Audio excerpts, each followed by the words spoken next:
Hi friends, welcome to the current affairs today.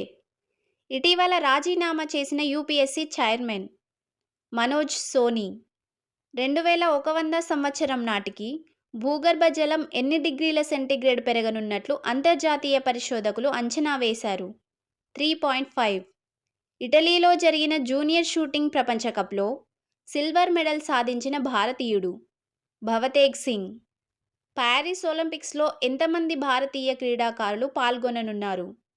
117 మంది. తాజాగా హజ్ కమిటీని మైనారిటీ వ్యవహారాల మంత్రిత్వ శాఖ ఆధీనంలోకి తీసుకురాగా, అంతకుముందు దేని ఆధీనంలో ఉంది? విదేశీ వ్యవహారాల మంత్రిత్వ శాఖ. బాంబే స్టాక్ ఎక్స్చేంజ్ 150 ఏళ్లు పూర్తి కావడంతో ఎంత విలువైన నాణెం విడుదల చేయాలని కేంద్రం నిర్ణయించింది? రూపాయి 150. రాజ్యాంగ హత్యా దినంగా ఏ రోజును పాటించాలని కేంద్రం ప్రకటించింది? జూన్ 25.